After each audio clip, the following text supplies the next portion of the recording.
This is a tool that really everybody should own and could save you from a lot of trouble. A good quality one like this could make the difference. In this video, we're going to explore the practicality and why this is a great tool. We'll also see the features of the starter, including safety features. Finally, we'll see what this jump starter is capable of and push it beyond its limits. This is the Noco Boost X GBX45. In the box, we have the battery, the jumper cables, a carrying bag, charging cable, and the manual. The bag fits the charger and cables well, however it's a bit awkward.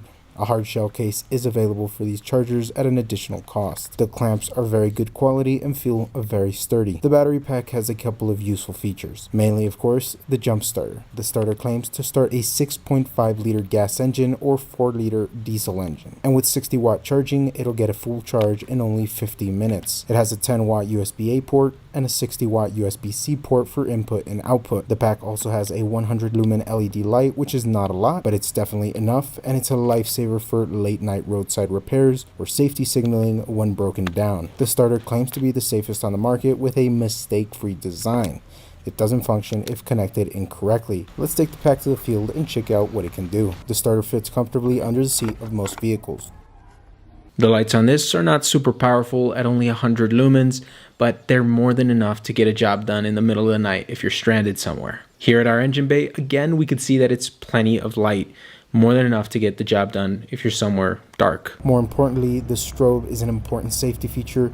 If you end up breaking down without any power, this will allow you to warn oncoming traffic. This starter has an override button. This is an important feature as most starters work by sensing voltage. If you have a completely dead battery, an override button is necessary. And if you have a damaged battery, you'll have no way of starting it if you don't have this feature. Now let's put the jump starter to the test and see if we can reach its limit. First, let's start easy with my truck. This is a 4 liter gas engine, which is well below its rated 6.5 liter capacity. And let's try to start the truck.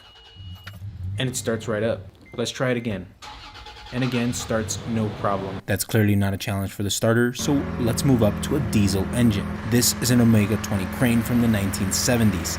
The engine is a General Motors 453 Detroit diesel, and it's 3.5 liters, which is pretty close to the 4 liter rating. However, the crane engine is also pretty old, the components are heavy, and in addition it turns an air pump into hydraulic pumps. All this means that this diesel engine is probably much harder to start than your typical diesel engine, so I really wouldn't expect this starter to start this crane. But let's give it a shot.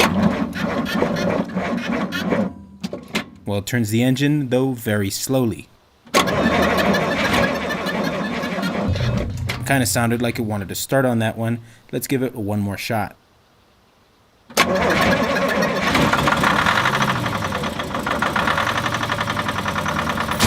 And I'm impressed. This is not easy, but it managed to start the crane. The battery pack did overheat, though it doesn't seem to be too hot on the outside. Now we're not done testing it, and this is our international dump truck with a Navistar 7.6 liter diesel engine, which is nearly twice the rated capacity of our jump starter. Again, I doubt it's going to start it, but let's give it a shot. Well, it seems to barely turn over the engine, but I'm impressed. I thought it wasn't going to turn it over at all. Let's give it another shot. It's not looking good for the starter.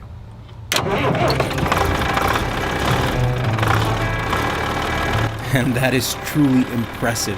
Nearly twice its capacity, this tiny starter managed to get a 7.6 liter engine started. Now the battery did overheat quite a bit more with this engine over the crane, and that's probably not good to tax this starter this much.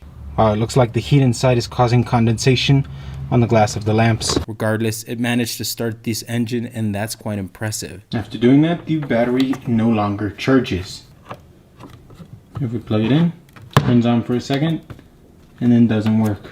Although it's probably just a matter of letting it cool down a bit, so we'll leave it for an hour or so. And it's charging again, so perhaps it's just acting up a little finicky, but it seems to be charging again. Of course, there are much larger starters that are more capable and would be more suited to what we performed today. Nonetheless, what we achieved with this starter is impressive, surpassing its capabilities by nearly twice. With that being said, this is a must-have tool and one of the best tools to carry under your seat. Nothing in this video is sponsored, but if you want to purchase the charger, there's a link in the description below that does support the channel to help continue making more videos. Soon in a future video, we'll torture test this starter to see what it can handle with improper use. Meanwhile, check out this video where we test out the pack out toolboxes and push them to the limit.